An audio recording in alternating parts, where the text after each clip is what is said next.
Guys income tax return income tax portal पर online file करने के लिए आ चुके हैं। 20 मई 2023 से मैं ITR 1 को ऑनलाइन फाइल कर सकता हूँ एज वेल एज ऑफलाइन भी फाइल कर सकता हूँ। सबसे पहला क्वेश्चन फ्रेंड्स कि ITR 1 को कौन फाइल कर सकता है? ITR 1 को एक इंडिविजुअल ही फाइल कर सकता है अगर आपकी सैलरी से इनकम है, आपकी हाउस प्रॉपर्टी से इनकम है, वन हाउस प्रॉपर्टी, या आपकी अदर सोर्सेज से इनकम है। अदर सोर्सेज जैसे कि आपका कोई सेविंग से ब्याज हुआ, डिपॉजिट से ब्याज हुआ, या फिर फ्रेंड्स आपका कोई डिविडेंड से इनकम है, तब भी आप ITR 1 को फाइल कर सकते हैं। या फिर फ्रेंड्स आपकी एग्रीकल्चर इनकम है अप टू 5,000 रुपीज तक। अगर आप 5,000 रुपये तक अपनी एग्रीकल्चर की इनकम को दिखा रहे हैं तो आप ITR 1 को फाइल कर सकते हैं। अगर एग्रीकल्चर इनकम आपकी 5,000 से ज्यादा है तो आपको अपना ITR को चेंज करना पड़ेगा।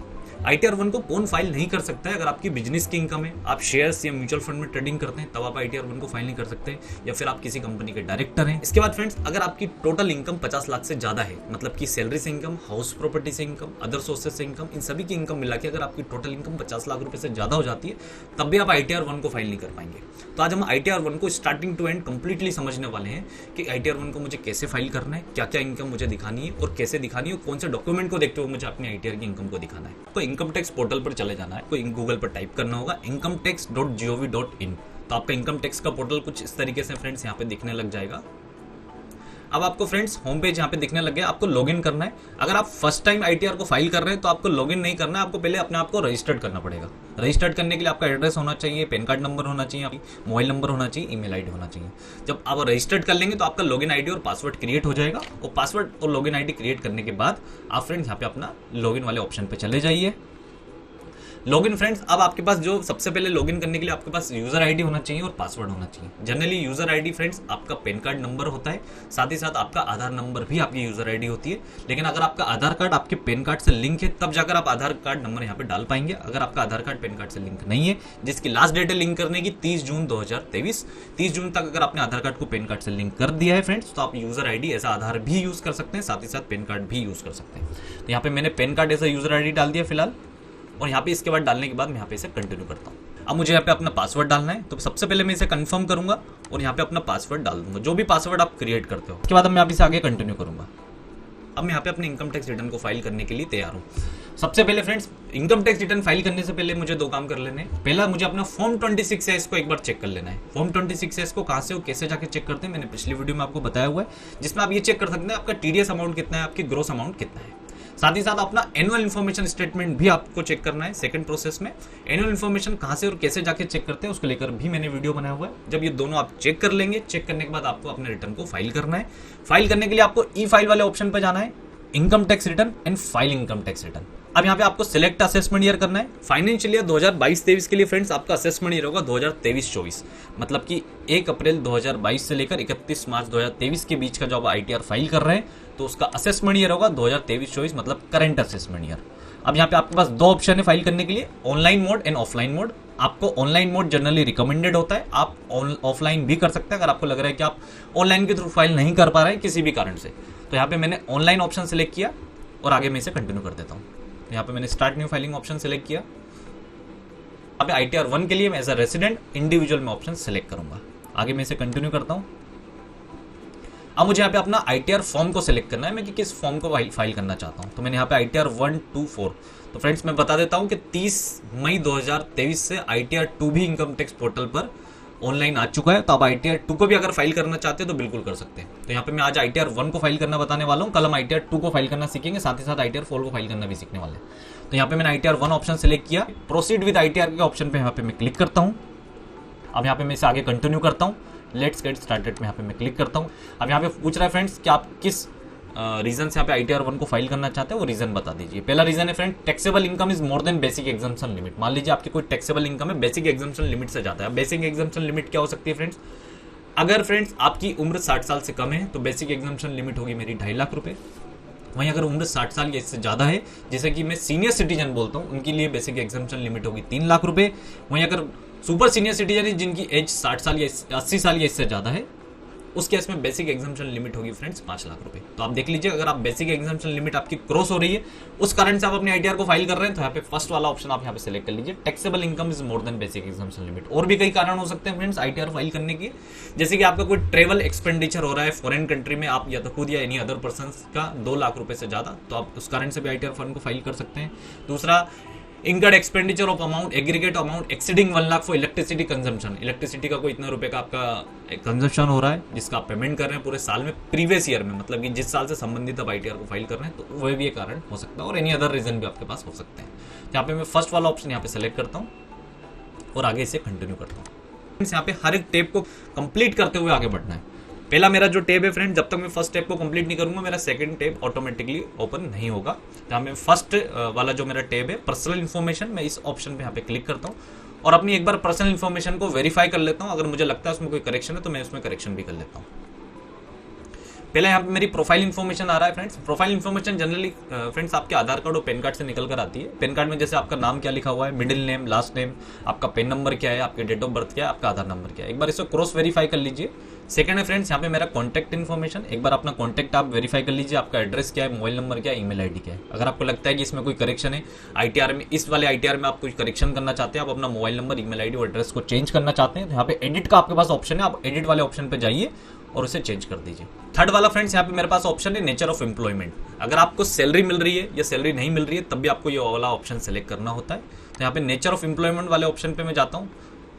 यहाँ पे मेरे पास क्या है कि मुझे जो भी मेरा एम्प्लॉयर की डिटेल है कि कौन मेरा एम्प्लॉयर है, किन से मुझे सैलरी मिल रही है, तो आपको डिटेल यहाँ पे डालना है। क्या आपको सेंट्रल गवर्नमेंट से सैलरी मिल रही है, स्टेट गवर्नमेंट से मिल रही है, कोई भी पीएसयू पब्लिक सेक्टर अंडरटेकिंग से मिल रही है, अगर या फिर आपको सैलरी ना मिल के आपको पेंशन मिल रही है, सेंट्रल गवर्नमेंट से पेंशन मिल रही है, स्टेट गवर्नमेंट पेंशनर है, पीएसयू पेंशनर है या अदर पेंशनर। यहाँ पे सेकंड लास्ट है फ्रेंड्स अदर्स में, या अदर्स में अगर आपको कोई सैलरी मिल रही है, मान लो किसी प्राइवेट कंपनी में आप जॉब करते हैं, वहां से अगर आपको कोई सैलरी मिली है तो आप अदर्स वाले ऑप्शन को यहाँ पे सेलेक्ट करेंगे।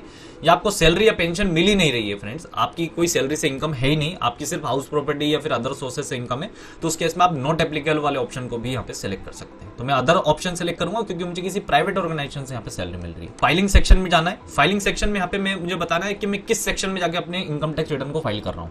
तो पहला है फ्रेंड्स 139(1) सेलेक्ट करना है फ्रेंड्स, जब मैं आईटीआर को ड्यू डेट से पहले फाइल कर रहा हूँ। जैसे कि मान लीजिए अभी करंट में मेरी जो ड्यू डेट है वो 31 जुलाई 2023 है, तो 31 जुलाई 2023 से अगर पहले मैं अपने आईटीआर को फाइल कर रहा हूं तो 139(1) को मैं यहाँ पे सिलेक्ट करूंगा। अगर आप फ्रेंड्स ड्यू डेट के बाद फाइल करते हैं तो यहाँ पे फिर ये वाला ऑप्शन मेरा इनेबल हो जाता है 139(4) का, जिसे मैं बिलेटेड रिटर्न बोलता हूँ। तो ये वाला ऑप्शन पे सिलेक्ट करके फाइल करूंगा। वहीं अगर आपको लगता है आप पहले वाले रिटर्न को फाइल कर चुके हैं लेकिन आपको लगता है कि आपको उसमें कोई करेक्शन करना है, आपको दोबारा अपना रिटर्न को फाइल करना है, पुराने रिटर्न को देखते हुए आपको लगता है कि उसमें कोई करेक्शन है, उसमें कोई चेंजेस है, उसको रिवाइज करना चाहते हैं, तो यहाँ पे फिर आप 139(5) वाला ऑप्शन सेलेक्ट करेंगे। और जैसे आप 139(5) वाला ऑप्शन सेलेक्ट करेंगे तो आपको जो ओरिजिनल रिटर्न है जो आपने फर्स्ट टाइम फाइल करा था उसका रिसिप्ट नंबर साथ है ओरिजिनल रिटर्न की जो यहाँ पे डेट है, किस डेट में आपने फाइल करा, तो दोनों आपको यहाँ पे डालना पड़ेगा। जनरली फ्रेंड जब आप रिवाइज का ऑप्शन सेलेक्ट करते हैं तो ये दोनों चीजें ऑटोफिल आ जाती है, लेकिन अगर आपके पास ऑटोफिल नहीं आ रही तो आपको यहाँ पे फिर मैनुअली इसको फिल करना पड़ेगा। तो यहाँ पे मैं फर्स्ट वाला ऑप्शन सेलेक्ट करता हूँ 139(1). Are you opting for new tax regime under section 115 BAC? क्या मैं ओल्ड रिजीम या न्यू रिजीम, किस रिजीम के अकॉर्डिंग अपना टैक्स रिटर्न को फाइल कर रहा हूँ। एक छोटा सा ओवरव्यू कर लेते हैं फ्रेंड्स कि दोनों में क्या डिफरेंस है। जो फ्रेंड्स मेरी ओल्ड रिजीम होती है, ओल्ड रिजीम में अकॉर्डिंगली मेरा टैक्स रेट ज्यादा होता है, वहीं न्यू रिजीम में मेरा टैक्स रेट कम होता है।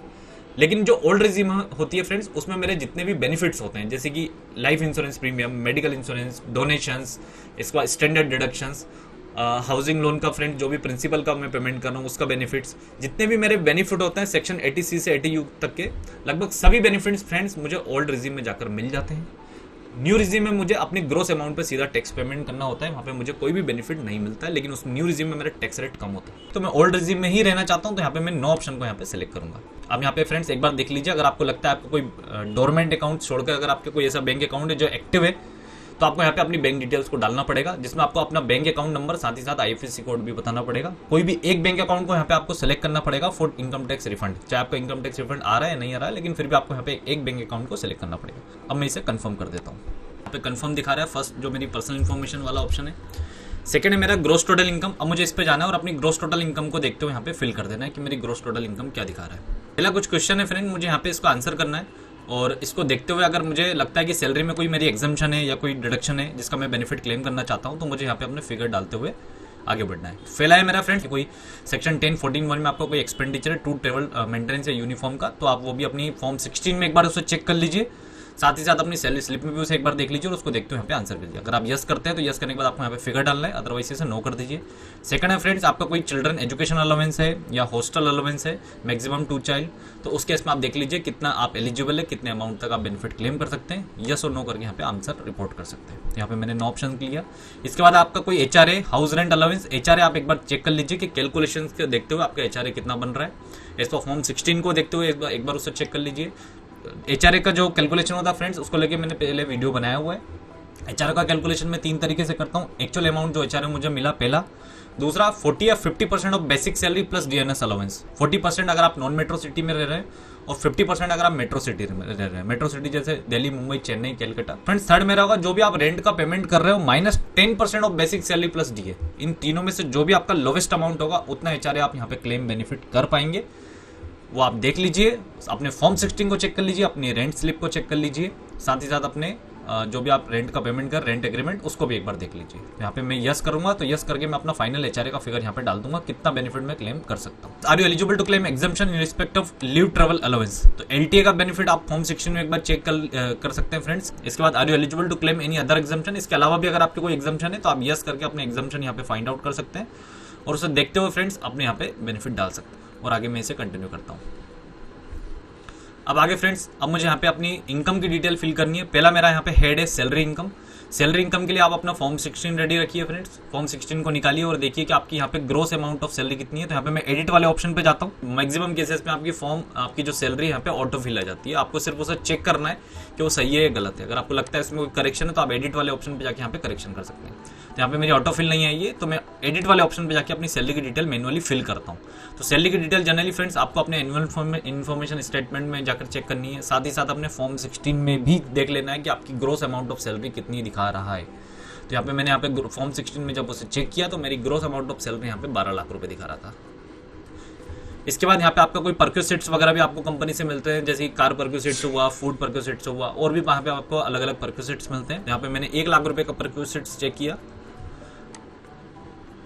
और यहाँ पे डाल दिया। फॉर्म 12BA जो आपको मिलता है उसको देखते हुए भी एक बार देख सकते हैं कि आपको कितना परक्यूसिट्स मिले। प्रॉफिट एंड लीव अगर आपको कोई सैलरी मिली है तो वो भी आप देख लीजिए फॉर्म 16 में। जो भी नोटिफाइड कंट्री है फ्रेंड्स अंडर सेक्शन 89 है, अगर आपको रिटायरमेंट कोई बेनिफिट मिला है एज अ इनकम आपको मिली है तो आपकी सैलरी की इनकम में काउंट होती है।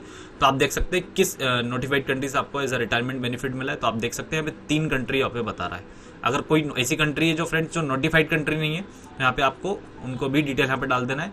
स्टैंडर्ड डिडक्शन आपको 50,000 रुपये यहाँ पे ऑटोफिल मिलेगा फ्रेंड्स, जो कि मुझे मिलता ही है जितनी भी मेरी सैलरी अमाउंट होती है। साथ ही साथ मैक्सिमम 50,000 तक। अगर आपकी सैलरी टोटल पूरे साल में मान लो 30,000 रुपये तो स्टैंडर्ड डिडक्शन मैक्सिमम 30,000 रुपये तक मिलेगा। वहीं अगर आपकी सैलरी अगर 1 लाख रुपये तो मैक्सिमम स्टैंडर्ड डिडक्शन आप 50,000 रुपये तक यहाँ पे क्लेम कर सकते हैं सेक्शन 16IA के अंदर। अगर आपका कोई प्रोफेशनल टैक्स का आपने पेमेंट किया तो वो भी आप जाके यहाँ पे चेक कर सकते हैं आपको प्रोफेशनल टैक्स का पेमेंट कितना करा है। मैक्सिमम 2500 रुपये तक का आपको प्रोफेशनल टैक्स का बेनिफिट यहाँ पे आप क्लेम कर सकते हैं। अपनी सैलरी स्लिप में देख लीजिए कि हर महीना आपके प्रोफेशनल टैक्स आपकी सैलरी में से कितना डिडक्ट हुआ है, उसको देखते हुए आप यहाँ पे अपना प्रोफेशनल टैक्स का बेनिफिट क्लेम कर सकते हैं। अगर आपको एक से ज़्यादा एम्प्लॉयर से सैलरी मिली है और हर एम्प्लॉयर से आपका प्रोफेशनल टैक्स अलग अलग डिडक्ट हुआ है तो टोटल मैक्सिमम जो सभी का मिलाकर होता है मैक्सिमम 2500 से ज़्यादा में प्रोफेशनल टैक्स का बेनिफिट यहाँ पे क्लेम नहीं कर सकता। तो मैंने 2500 रुपये तक का मैक्सिमम प्रोफेशनल टैक्स यहाँ पे डाल दिया। तो मेरी यहाँ पे जो टैक्सेबल सैलरी बनती है फ्रेंड्स यहाँ पे बनती है 12,47,500 और इसे मैं यहाँ पे जाके सेव कर देता हूँ। सैलरी के बाद फ्रेंड्स अगला यहाँ पे मैं दूसरा हेड पे आता हूँ। दूसरा है मेरा हाउस प्रॉपर्टी में 1 हाउस प्रॉपर्टी से अगर मेरी इनकम है तो मैं ITR 1 में जाके क्लेम कर सकता हूँ। तो यहाँ पे मैं 8 डिटेल। अब यहाँ पे friends type of house property आपको सेलेक्ट करना है। पहले यहाँ पे ऑप्शन है मेरा सेल्फ ऑक्यूपाइड प्रॉपर्टी, मतलब कि जिसमें मैं खुद रह रहा हूँ। लेट आउट ऐसी कोई प्रॉपर्टी जिसे मैंने किराए से दे रहा है जिससे मुझे कोई इनकम मिल रही है, सपोज रेंट की आपको कोई इनकम मिल रही है। या डीम्ड लेट आउट, अगर आपके पास एक से ज्यादा हाउस प्रॉपर्टी होती है तो उस केस में आप डीम्ड लेट आउट का ऑप्शन यहाँ पे सेलेक्ट कर सकते हैं। यहाँ पे मेरे फ्रेंड्स सेल्फ ऑक्यूपाइड वाले ऑप्शन पे जब मैं यहाँ पे क्लिक करता हूँ तो यहाँ पे मेरी जो रेंट की इनकम है वो तो कुछ होती नहीं है क्योंकि मैं सेल्फ ऑक्यूपाइड है, मैं खुद रहता हूँ। लेकिन अगर आपका कोई हाउसिंग लोन चल रहा है तो हाउसिंग लोन का बेनिफिट आप सेल्फ ऑक्यूपाइड प्रॉपर्टी में मैक्सिमम 2 लाख रुपए तक क्लेम कर सकते हैं। इंटरेस्ट का बेनिफिट, जो भी आप इंटरेस्ट का पेमेंट कर रहे हैं, आपको कैसे पता चलेगा इंटरेस्ट का अमाउंट पूरे साल में कितना है? तो अपने बैंक से जाके आप फ्रेंड्स फाइनेंशियल ईयर 22-23 मतलब 1 अप्रैल 22 से लेकर 31 मार्च 2023 के बीच का इंटरेस्ट सर्टिफिकेट अपनी बैंक से ले लीजिए। उसमें देख लीजिए कि पूरे साल में आपने कितना इंटरेस्ट का पेमेंट किया हुआ है। अगर आप उस प्रॉपर्टी को सेल्फ ऑक्यूपाइड दिखा रहे हैं तो मैक्सिमम 2 लाख रुपीज तक यहाँ पे आप इंटरेस्ट का बेनिफिट क्लेम कर सकते हैं। तो आपको यहाँ पे अपने इंटरेस्ट का अमाउंट डाल देना है और यहाँ पे उसे ऐड कर देना है। तो अगला मेरा यहाँ पे सेल्फ ऑक्यूपाइड के अलावा दूसरा ऑप्शन आता है लेट आउट। मैं लेट आउट में जो भी मुझे रेंट की इनकम मिल रही है, साथ ही साथ मेरा उस प्रॉपर्टी पे हाउसिंग लोन भी चल रहा है जिसका मैं इंटरेस्ट का पेमेंट कर रहा हूँ, तो उसका बेनिफिट भी मैं लेट आउट प्रॉपर्टी के अगेंस्ट में क्लेम कर सकता हूँ। तो यहाँ पे आपका जो रेंट का अमाउंट है, पूरे साल में कितना रेंट मिला, सपोज मैंने दिखाया कि मुझे 7,000 रुपये पर मंथ रेंट मिल रहा है, तो 7,000 रुपये मुझे 12 महीने तक जो रेंट मिला 84,000 का मुझे यहाँ पे रेंट मिला है, तो मैंने रेंट डाल दिया। ठीक है, साथ ही साथ फ्रेंड्स यहाँ पे tax paid to local authority, generally आप प्रॉपर्टी टैक्स का जो पेमेंट करते हैं, म्युनिसिपल टैक्स का जो पेमेंट करते हैं, उसकी आपको प्रॉपर्टी स्लिप मिलती है कि टैक्स का टोटल कितना पेमेंट करा पूरे साल में प्रॉपर्टी टैक्स। यहाँ पे डाला 2,300 रुपये का मैं पेमेंट कर रहा हूँ। अगर लेट आउट दिखा रहा हूँ फ्रेंड्स प्रॉपर्टी को, तो उस केस में मुझे 30% तक का स्टैंडर्ड डिडक्शन मिल जाएगा, मतलब कि 81,700 में से 30% का डिडक्शन माइनस करने के बाद जो रिमेनिंग 57,190 है उस पर मुझे टैक्स देना है। लेकिन आपको लगता है फ्रेंड्स इसके अलावा भी आपका कोई हाउसिंग लोन भी चल रहा है इस प्रॉपर्टी पे, तो उसका ब्याज का जो बेनिफिट होता है वो भी आप क्लेम कर सकते हैं। लेट आउट के केस में फ्रेंड्स ब्याज की कोई सी लिमिट नहीं होती है, मतलब कि जो सेल्फ ऑक्यूपाइड है उस केस में मेरी जो ब्याज की लिमिट होती है वो 2 लाख रुपए तक होती है, लेकिन लेट आउट प्रॉपर्टी के केस में अगर मेरा ब्याज 2 लाख रुपए से ज्यादा का भी है तो मैं उस केस में यहाँ पे ब्याज का बेनिफिट पूरे साल में क्लेम कर सकता हूँ। तो मेरा जो फ्रेंड्स लॉस हुआ है, जो प्रॉपर्टी का जो नेट लॉस दिखा रहा है 1,72,810, इस लॉस को फ्रेंड्स मैं अपनी सैलरी के अगेंस्ट में एडजस्ट कर सकता हूं, मतलब ऑटो फिल हो जाएगा। मतलब जो मेरी सैलरी 12 लाख रुपए मैंने डाली हुई थी उसमें से मेरा 1,72,000 रुपए का लॉस हुआ, वो लॉस का बेनिफिट मैं यहाँ पे क्लेम कर लूंगा। जो नेट अमाउंट होगा उसमें मुझे टैक्स है, मैं इसे ऐड कर देता हूँ। अब मेरा 2 हेड कहाँ पे कंप्लीट हो चुके हैं, पहला मेरा सैलरी कंप्लीट हो चुका है, दूसरा मेरा हाउस प्रॉपर्टी का कंप्लीट हो चुका है, और तीसरा मेरा लास्ट बचता है यहाँ पे अदर सोर्सेस का। अदर सोर्सेस पे जैसे कि आपको कोई सेविंग का ब्याज मिलता है, डिपॉजिट्स का ब्याज मिलता है, या कोई भी ऐसा फैमिली पेंशन मिलती है आफ्टर डेथ, अगर किसी को फैमिली पेंशन मिलती है तो वो अदर सोर्सेस के हेड में जाके मैं दिखाता हूँ। जनरली फ्रेंड्स डिविडेंड, अगर आपकी जो इनकम होती है डिविडेंड इनकम को भी आप यहाँ पर अदर सोर्सेस के हेड में जाके दिखाते हैं। साथ ही साथ फ्रेंड्स यहाँ पे मैं देख लेता हूँ कि मेरा यहाँ पे दिखा रहा है मुझे ऑटो फिल आ रहा है यहाँ पे interest for income tax refund. अगर आपका लास्ट ईयर को इनकम टैक्स रिफंड हुआ था, मान लीजिए कि पिछले साल जो आपने आईटीआर फाइल करा था उसमें आपका रिफंड आना था 30,000 रुपये का, लेकिन एक्चुअली आपको जो रिफंड आ रहा है वो आया है 30,982 रुपये का, तो जो मेरा 982 रुपये वो यहाँ पे आप टैक्सेबल हो जाएंगे फ्रेंड्स। इस साल जब मैं आईटीआर फाइल करूंगा तो पिछले साल का जो रिफंड था और रिफंड जो मेरा एक्सेस रिफंड आया है, मतलब कि जितना भी एक्सेस रिफंड है वो एक्सेस रिफंड आपका जनरली ब्याज होता है फ्रेंड्स, उस ब्याज को अगले साल में आप इनकम टैक्स रिफंड में एज ए इनकम दिखाते हैं और उस पर फिर आपको टैक्स देना होता है। एड अनदर करके आप ऑप्शन पे जाना है, यहाँ पे दिखा रहा है interest income from saving account, yes करके अपनी इंटरेस्ट के ब्याज डाल देना है। पूरे साल में आपको पूरे सभी सेविंग का बैंक मिला के अगर आपको 15,000 का ब्याज मिला तो आपको डाल देना है। अब मेरा 15,000 का ब्याज यहाँ पे टैक्सेबल नहीं होगा फ्रेंड्स, मेरा जो टैक्सेबल होगा वो सिर्फ 5,000 रुपये का होगा, मतलब कि 10,000 रुपये का जो सेविंग का ब्याज होता है 10,000 रुपये तक के ब्याज पे मैं छूट ले सकता हूँ सेक्शन 80TTA के अंदर।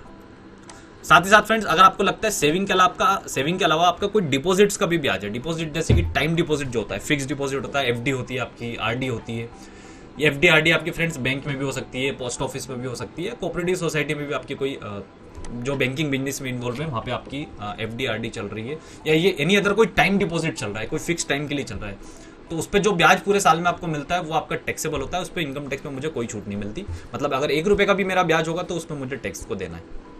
वहीं अगर कोई सीनियर सिटीजन है जिनकी एज 60 साल या इससे ज्यादा है तो उस केस में एफडी और सेविंग दोनों के ब्याज का मिलाकर मैक्सिमम 50,000 रुपये तक डिडक्शन क्लेम कर सकते हैं।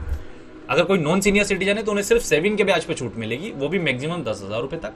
सीनियर सिटीजन है तो सेविंग प्लस डिपॉजिट्स, मतलब टाइम डिपॉजिट जितने भी होते हैं FD RD plus saving account दोनों का मिला के मैक्सिमम 50,000 रुपये तक की छूट क्लेम कर सकते हैं सेक्शन 80TB में सीनियर सिटीजन। तो यहाँ पे मैंने डिपॉजिट्स का ब्याज डाला और मैंने डाल दिया, मुझे 5,000 रुपये का ब्याज मिला है पूरे साल में। डिपॉजिट का ब्याज आपको कैसे निकालना है फ्रेंड, जनरली आपके एनुअल इन्फॉर्मेशन स्टेटमेंट में डिपॉजिट्स का ब्याज आपको दिख जाता है, इनकम टैक्स पोर्टल पे आपको रिफ्लेक्ट हो जाता है। लेकिन अगर आपको लगता है कि ये ब्याज सही नहीं है और भी ज़्यादा हो सकता है आपका ब्याज कम हो सकता है, तो उस केस में आप अपने बैंक से इंटरेस्ट सर्टिफिकेट लीजिए ब्याज का, या फॉर्म 16 का पार्ट ए आप ले सकते हैं अपने बैंक से, और उसमें आपका टीडीएस कितना कटा है ब्याज पर, साथ ही साथ कितना ब्याज है पूरे साल में वो आपको पता चल जाएगा। तो वो देखते हुए आप यहाँ पे फिगर डाल दीजिए। यहाँ पे इनकम टैक्स को जो रिफंड था फ्रेंड 982 रुपये का, उसका जो ब्याज है वो ऑटो फिल आ चुका है। इसके अलावा अगर आपकी कोई इनकम है तो एक बार यहाँ पे चेक कर लीजिए। साथ ही साथ फ्रेंड्स अगर आपकी कोई डिविडेंड से इनकम है तो यहाँ पे यस करके आप अपने पूरे साल में डिविडेंड की इनकम भी डाल सकते हैं। यहाँ पे आपको ब्रेकअप देना पड़ेगा कि कब से कब तक का आपका डिविडेंड है, तो वो डाल के आप यहाँ पे इसे चेक कर सकते हैं। एनी अदर कोई इनकम है तो एनी अदर इनकम यस करके आप यहाँ पे फिगर डालिए, साथ ही साथ डिस्क्रिप्शन डाल दीजिए कि एनी अदर कौन सी इनकम, जैसे कि सपोज आपको कोई ब्रोकरेज वगैरह मिलता है या फिर कोई भी एनी अदर कोई इनकम होती है जो सैलरी और हाउस प्रॉपर्टी का पार्ट नहीं होती, तो आप यहाँ पे अदर सोर्सेस में वो उसे डाल सकते हैं एक्सेप्ट बिजनेस इनकम।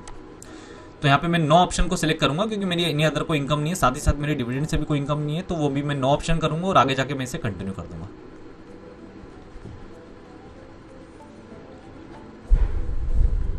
फ्रेंड्स अब मेरे यहाँ पे सैलरी एड कंप्लीट हो चुका है, हाउस प्रॉपर्टी हो चुका है, अदर सोर्सेस हो चुका है। अब मुझे यहाँ पे तीनों एड कंप्लीट हो चुके हैं। अगर मेरी कोई एग्जाम्प्टेड इनकम है तो वो भी मुझे यहाँ पे सिलेक्ट करना है कि एग्जाम्प्टेड इनकम क्या है। जनरली जैसे कि एग्रीकल्चर इनकम 5,000 रुपए तक की एग्रीकल्चर इनकम मैं ITR 1 में दिखा सकता हूँ। तो अगर आपकी एग्रीकल्चर इनकम है तो वो देख लीजिए। स्टैट्यूटरी प्रोविडेंट फंड का अगर अमाउंट आपको मिलता है या कोई भी रिकॉग्नाइज प्रोविडेंट फंड का अमाउंट आपको मिलता है तो उस पर जैसे कि आपको कोई टैक्स नहीं लगता है तो वो भी आपकी एग्जेम्प्टेड इनकम होती है, वो आप चाहते हैं यहाँ पे दिखा सकते हैं। ये वाला मेरा टैब कंप्लीट हो चुका है। अब मुझे इसे यहाँ पे इसे कंफर्म कर देना है।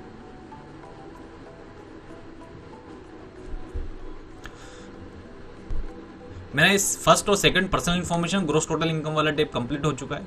अब मेरा थर्ड वाला है टोटल डिडक्शन। जो फ्रेंड्स यहाँ पे जो मेरी 80C से लेकर 80U तक के बीच में जितने भी इन्वेस्टमेंट मैंने करे हुए हैं उन सब का बेनिफिट अगर मैं क्लेम करना चाहता हूँ तो मैं यहाँ पे यस करूंगा और अपने फिगर को डाल दूंगा। जैसे कि मान लीजिए आपका कोई डोनेशन आपका पेमेंट करा है, अपने डोनेशन का बेनिफिट में इनकम टैक्स रिटर्न में जाके क्लेम कर सकता हूँ। तो अगर आप यस करेंगे फ्रेंड्स तो यस में करने के बाद आपको अपने डोनेशन का एक शेड्यूल आगे जाके मेरे पास आएगा। वो शेड्यूल मुझे फिल करना है जिसमें मुझे डोनेशन की कंप्लीट डिटेल बतानी है कि डोनी की डिटेल बतानी है, डोनी का पेन नंबर बताना है, डोनी का एड्रेस बताना है, कितना अमाउंट मैंने डोनेशन दिया और किस मोड में डोनेशन दिया, बैंकिंग मोड से डोनेशन करा है, कैश मोड में डोनेशन करा है, वो सब मुझे दिखाना होगा। तो यहाँ पे अगर आपका डोनेशन है तो आप यस कर दीजिए, अदरवाइज आप यहाँ पे नो कर सकते हैं। इसके बाद फ्रेंड्स अगर आपने कोई साइंटिफिक रिसर्च के लिए, रूरल डेवलपमेंट के लिए कोई डोनेशन का पेमेंट करा है तो वो भी आप यस करेंगे तो आपको उसका भी शेड्यूल आगे जाके फिल करना होगा, अदरवाइज इसे भी आप नो कर सकते हैं। थर्ड वाला आ रहा है friends, are you eligible to claim deduction under section 80GG। अब इस सेक्शन को समझना बहुत जरूरी है फ्रेंड्स कि ये सेक्शन किस लिए मेरे लिए जरूरी होता है। अगर आपको HRA नहीं मिल रहा है तब जाके मैं इस सेक्शन का बेनिफिट क्लेम करता हूँ 80GG का। अगर मुझे फ्रेंड्स HRA अपने एम्प्लॉयर से मिल रहा होता है तब मैं 80GG का बेनिफिट नहीं क्लेम कर सकता। फ्रेंड्स साथ ही साथ अगर आपको HRA नहीं मिल रहा है और अगर आप रेसिडेंशियल एकोमोडेशन के लिए कोई रेंट का पेमेंट कर रहे हो 80GG के सेक्शन में जाके अपना बेनिफिट आप क्लेम कर सकते हो। मैक्सिमम 60,000 रुपए तक मैं यहाँ पे बेनिफिट क्लेम कर सकता हूँ। ATC ये मेरा मेन सेक्शन है। ATC में जनरली फ्रेंड ज्यादातर ATC का यूज होता है जिसमें कि अगर आपका कोई प्रोविडेंट फंड आपकी सैलरी में से डिडक्ट हो रहा है, कोई PF का अमाउंट डिडक्ट हो रहा है, कोई पेंशन का अमाउंट आपका डिडक्ट हो रहा है, या आपने अलग से कोई लाइफ इंश्योरेंस प्रीमियम का कोई पेमेंट किया हुआ है, आपके कोई सुकन्या समृद्धि योजना है, अटल पेंशन योजना है, या आपका कोई हाउसिंग लोन का, या आपको फ्रेंड्स कोई हाउसिंग लोन चल रहा है जिसका भी आप प्रिंसिपल का कोई पेमेंट कर रहे हो। हाउसिंग लोन में मेरे जो भी EMI जाती है उसमें मेरे दो चीजें होती है, एक मेरा इंटरेस्ट का पोर्शन होता है, दूसरा मेरा प्रिंसिपल का प्रोपोर्शन होता है। तो जो प्रिंसिपल का पोर्शन होता है वो मैं यहाँ पे डालता हूँ। अगर आपका कोई ELSS म्यूचुअल फंड है, इक्विटी लिंक सेविंग स्कीम, अगर कोई म्यूचुअल फंड है तो उसका बेनिफिट जो कि लॉक इन पीरियड पे चलता है, जनरली 3 साल उसका लॉक इन पीरियड होता है, तो वो ATC में जाके मैं क्लेम करता हूँ। अगर आपकी कोई टैक्स सेवर फिक्स डिपॉजिट है, टैक्स सेवर FD है, तो उसका बेनिफिट भी जो कि 5 साल के लिए लॉक हो जाती है, उसका बेनिफिट भी आप सेक्शन 80C में करते हैं। इन सबका टोटल मिला के मैक्सिमम 1.5 लाख रुपए तक मैं सेक्शन 80C में क्लेम कर सकता हूँ। इससे ज्यादा मैं क्लेम नहीं कर सकता। मान लो सबका टोटल मिला के मैंने इन्वेस्टमेंट किया हुआ है 2.5 लाख रुपए का, तो मैक्सिमम 1.5 लाख रुपए तक, इससे ज्यादा नहीं। तो यहाँ पे मैंने यस किया और मेरे पास था 2,60,000 रुपए, तो मैं मैक्सिमम यहाँ पे 1.5 लाख रुपए तक बेनिफिट डिडक्शन क्लेम कर सकता हूँ, और जो मैंने फिगर डाल दिया। अगला आते हैं फ्रेंड 80CCD2। आपका भी कॉन्ट्रीब्यूशन है, साथ ही साथ आपके एम्प्लॉयर का भी कोई कॉन्ट्रीब्यूशन है। तो जो आपके एम्प्लॉयर का कॉन्ट्रीब्यूशन होता है वो जनरली फर्स्ट आपकी सैलरी में ऐड होता है, बाद में जाके आप उसका डिडक्शन बेनिफिट क्लेम कर सकते हैं। तो एक बार चेक कर लीजिए, अगर आपका एम्प्लॉयर का कोई कॉन्ट्रीब्यूशन आपकी पेंशन स्कीम में सेंट्रल गवर्नमेंट की, तो आप 80CCD2 में जाके क्लेम कर सकते हैं। लेकिन उसके लिए कंडीशन ये है कि पहले वो आपकी सैलरी में ऐड होता है, साथ ही साथ 80CCD2 में जाके आगे जाके आप क्लेम करते हो। अगला आता है फ्रेंड्स 80D में। 80D में मेडिकल इंश्योरेंस प्रीमियम का जो भी आप पेमेंट करते हो उसका बेनिफिट आप क्लेम कर सकते हो, साथ ही साथ प्रिवेंटिव हेल्थ चेकअप का बेनिफिट भी मुझे मिल जाता है।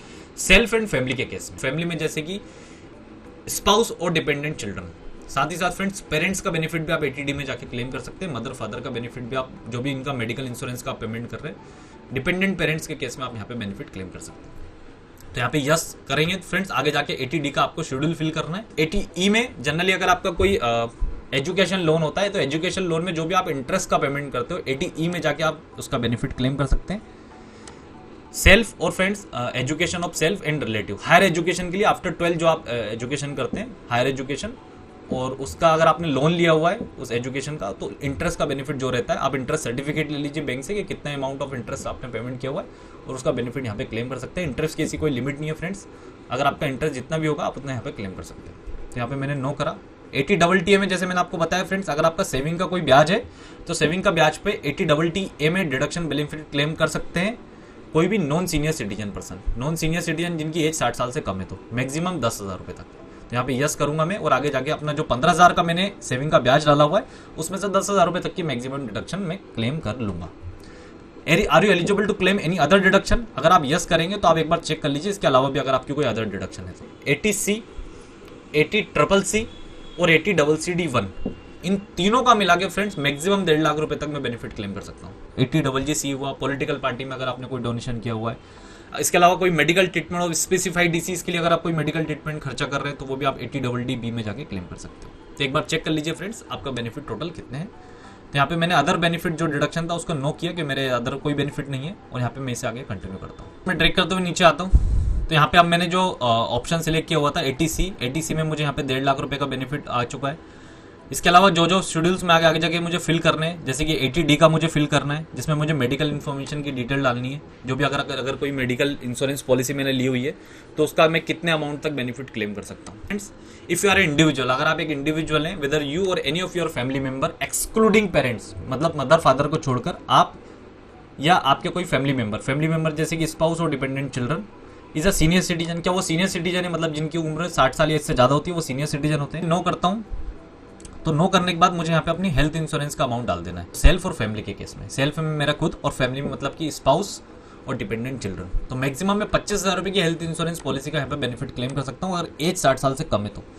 वही एज अगर 60 साल या इससे ज़्यादा होती है जो कि सीनियर सिटीजन होता है सेल्फ और फैमिली के केस में, तो मेडिकल इंश्योरेंस प्रीमियम का मैं 50,000 रुपये तक का बेनिफिट क्लेम कर सकता हूँ। जो भी मेडिकल इंश्योरेंस पॉलिसी का फ्रेंड्स मैं पेमेंट करता हूँ वो कैश में नहीं होना चाहिए, बैंकिंग मोड से पेमेंट होना चाहिए, तो वो मुझे देख लेना है। साथ ही साथ प्रिवेंटिव हेल्थ चेकअप का मैक्सिमम 5,000 रुपये तक मैं डिडक्शन क्लेम कर सकता हूँ। तो इन दोनों का मिला के टोटल 25,000 रुपये से ज़्यादा नहीं होना चाहिए अगर एज 60 साल से कम है तो। वहीं एज 60 साल इससे ज़्यादा है तो दोनों का मिला के 50,000 रुपये से ज़्यादा का नहीं होना चाहिए। और अगर आप क्लेम नहीं करना चाहते, कोई मेडिकल पॉलिसी नहीं है, तो not claiming for self and family option select कर सकते हैं। मैं अपने पेरेंट्स की हेल्थ इंश्योरेंस पॉलिसी का बेनिफिट भी, मदर फादर की इंश्योरेंस पॉलिसी का बेनिफिट भी अपने इनकम टैक्स रिटर्न में जाके क्लेम कर सकता हूँ। अगर पेरेंट्स की एज 60 साल से कम है जो कि नॉन सीनियर सिटीजन है तो 25,000 रुपये तक के मैक्सिमम पेरेंट्स का बेनिफिट मुझे मिल जाएगा।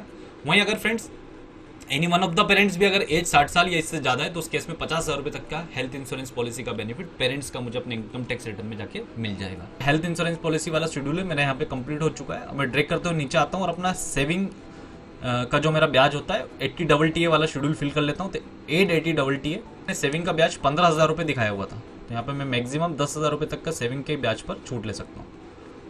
यहाँ पे मैंने 10,000 रुपये का सेविंग का ब्याज डाल दिया और ऐड कर देता हूँ। दिखा रहा है कि मेरा 80C में मैंने 1.5 लाख रुपये का डिडक्शन क्लेम किया, साथ ही साथ 80D में मेरा कोई डिडक्शन क्लेम नहीं है, और 80TTA में मैंने यहाँ पे 10,000 रुपये तक का डिडक्शन क्लेम कर लिया। टोटल जो मेरे एलिजिबल डिडक्शन है वो 1,60,000 है, और मैं इसे आके कंफर्म कर दूंगा।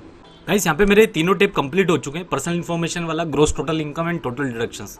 अब मेरा 4th और 5th टेप बचा हुआ है। 4th टेप जो है मेरा टैक्स पेड का है। उसके लिए एक बार आपको अपना फॉर्म 26A ओपन करके देख लेना है कि फॉर्म 26A में आपका कितना अमाउंट ऑफ TDS डिडक्ट हुआ है। जैसे कि अगर मैं यहाँ पे इस टेप को ओपन करता हूँ तो यहाँ पे दिखा रहा है detail of tax deducted source TDS on salary income. तो आपको सेक्शन 192 में जो सैलरी आपको मिली है उसमें सेक्शन 192 में कितना अमाउंट ऑफ TDS डिडक्ट हुआ है। एक बार अपने फॉर्म 26A साथ ही साथ जो आपको सैलरी से फॉर्म 16 का पार्ट A जो मिलता है उसको ले लीजिए और उससे अपनी TDS अमाउंट को एक बार क्रॉस चेक कर लीजिए। अगर आपको लगता है कि TDS में कोई करेक्शन है तो डेफिनेटली आप यहाँ पे जाके शो डिटेल्स में जाइए और शो डिटेल्स में जाके एड अनदर करके आप यहाँ पे करेक्शन भी कर सकते हैं। साथ ही साथ और भी अमाउंट अगर कोई छूट चुका है, TDS का अमाउंट मिस हो चुका है तो वहाँ पे एड कर सकते हैं।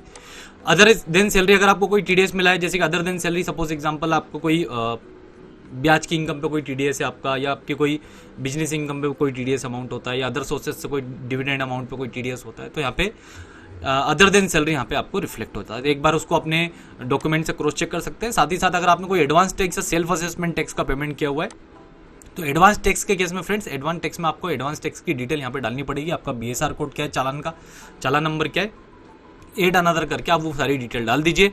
साथ ही साथ इस साल अगर आपका कोई टैक्स बन रहा है तो सेल्फ असेसमेंट टैक्स का भी यही वाला टैब है, इसी में जाकर आप सेल्फ असेसमेंट टैक्स का जो भी पेमेंट करते हो उसकी डिटेल आप यहाँ पे सबमिट कर सकते हैं, जिसमें कि आपको कंप्लीट डिटेल यहाँ पे बतानी होगी कि आपका सेल्फ असेसमेंट टैक्स का कितना कैसा क्या पेमेंट था।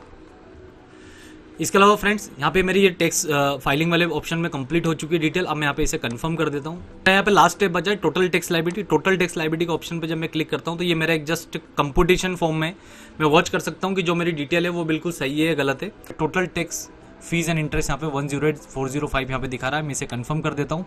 मेरे सभी टैब यहाँ पे दिखने लग गए। अब मैं इसे प्रोसीड करता हूँ फ्रेंड्स। यहाँ पे ऊपर दिखा रहा है you need to make a payment 64,310। तो मेरा जो फाइनल टैक्स का पेमेंट था 1 लाख जो बन रहा था उसमें से मेरा जो टीडीएस अमाउंट डिडक्ट होता है उसके बाद जो मेरा फाइनल टैक्स नेट पेमेंट बन रहा है टैक्स का, जिसका मुझे चालान बना के अपने डेबिट कार्ड या नेट बैंकिंग से पेमेंट करना है, वो है 64,310। तो वो सिलेक्ट एक बार करने के बाद मैं यहाँ पे फाइनली पे नाउ करके इसको पे कर दूंगा। जैसे फ्रेंड्स आप चालान का पेमेंट कर देंगे तो चालान का पेमेंट करने के बाद आपकी ऑटोफिल यहाँ पे चालान की जो डिटेल है वो आ जाएगी और यहाँ पे आपका टोटल अमाउंट जो पेबिल लिखा रहा है वो 0 हो जाएगा।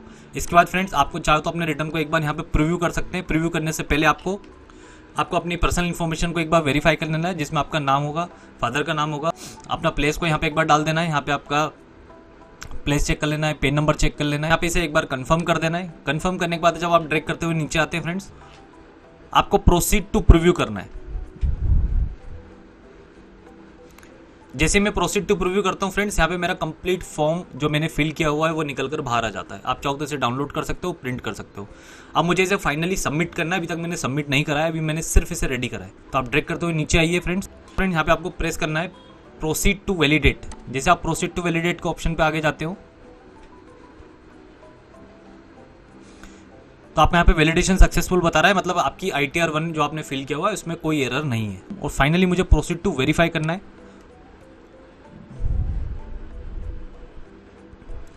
जैसे फ्रेंड्स मैं प्रोसीड टू वेरीफाई करता हूँ, वेरीफाई करने के लिए हमारे पास यहाँ पे 3 ऑप्शन आ रहा है। पहला आ रहा है ई वेरीफाई नाउ रिकमेंडेड होता है। अगर आप ई वेरीफाई नाउ करोगे फ्रेंड्स तो आप सीधा वेरिफिकेशन के ऑप्शन पे चले जाएंगे।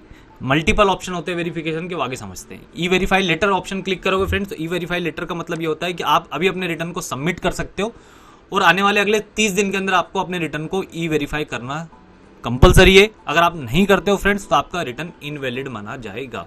थर्ड वाला ऑप्शन फ्रेंड्स, आपको अपने ITR की एक्नॉलेजमेंट कॉपी को डाउनलोड करना है, उस पर सिग्नेचर करना है और उसे बाय स्पीड और रजिस्टर्ड पोस्ट से, नॉर्मल पोस्ट से आपको इनकम टैक्स डिपार्टमेंट बेंगलुरु उसे सेंड कर देना है ताकि आप उसे अपने रिटर्न को वेरीफाई करवा सके इन फिजिकल फॉर्म। मैं फर्स्ट वाला ऑप्शन सेलेक्ट करूंगा, ई वेरीफाई नाउ रिकमेंडेड। इसके बाद मैं कंटिन्यू करता हूं। जैसे फ्रेंड्स मैं यहाँ पे कंटिन्यू करता हूं, मेरे पास ई वेरीफाई के लिए मल्टीपल ऑप्शन आते हैं। एक बार इस ऑप्शन को समझ लेते हैं। यहाँ पे फर्स्ट वाला ऑप्शन होता है I would like to e verify using Aadhaar OTP mobile number registered with Aadhaar. आपके आधार कार्ड पे जो भी मोबाइल नंबर रजिस्टर्ड होगा उस पर एक OTP आएगा, आपको वो OTP डालना है और अपना रिटर्न को ई वेरीफाई कर देना है। सेकंड वाला ऑप्शन होता है DSC, जिनके पास डिजिटल सिग्नेचर सर्टिफिकेट होता है, DSC एक होती है। अगर आपके पास DSC है तो आप अपने DSC को अपने सिस्टम में लगाइए और जाके उसे ई वेरीफाई कर दीजिए, लेकिन उससे पहले आपको DSC को अपने इनकम टैक्स पोर्टल पर जाकर रजिस्टर्ड करना होगा माई प्रोफाइल में जाकर। थर्ड वाला ऑप्शन होता है फ्रेंड्स, आप नेट बैंकिंग के थ्रू भी कर सकते हैं। नेट बैंकिंग के थ्रू में आपको अपने इंटरनेट बैंकिंग का पोर्टल पे लॉगिन करना है। लॉगिन करने के बाद आप सीधा इनकम टैक्स पोर्टल पे चले जाइए और यहाँ पे नेट बैंकिंग ऑप्शन सिलेक्ट करके इसे कंटिन्यू कर दीजिए। फोर्थ वाला ऑप्शन आपका बैंक अकाउंट है। आपका जो भी बैंक अकाउंट अपने इनकम टैक्स पोर्टल पर रजिस्टर्ड होता है उसमें आपके मोबाइल नंबर और ईमेल आईडी पर एक EVC कोड आता है 10 डिजिट का, जो कि 72 आवर्स तक वैलिड होता है। वो EVC कोड आप यहाँ पे डाल दीजिए ये वाला ऑप्शन को सिलेक्ट करने के बाद, और यहाँ पे I already have an electronic verification code, आप ये वाला ऑप्शन सेलेक्ट कर सकते हैं। यहाँ पे अपना 10 डिजिट का EVC कोड डालने के बाद जैसे ही सबमिट करेंगे तो आप अपने रिटर्न को वेरीफाई कर सकते हैं। आपको ई फाइलिंग ऑप्शन पे जाना है, income tax return and view file return. तो फ्रेंड्स आपके पास इनकम टैक्स फॉर्म की एक्नॉलेजमेंट कॉपी आप डाउनलोड करने का ऑप्शन होता है। फर्स्ट होता है ITR फॉर्म, जो आपने फॉर्म फिल करा है वो डाउनलोड कर सकते हैं। ITR का एक्नॉलेजमेंट जो एक पेज का होता है आप वो यहाँ पे डाउनलोड कर सकते हैं और अपने सिस्टम में सेव कर सकते हैं। अगर आपको ये मेरा वीडियो अच्छा लगा हो तो प्लीज़ इसे लाइक करो, मेरे चैनल को सब्सक्राइब करो, ताकि आने वाले वीडियो में हम लोग ITR 2 को कैसे फाइल करना है, ITR 4 को कैसे फाइल करना है, ITR 3 को कैसे फाइल करना है वो समझने वाले हैं।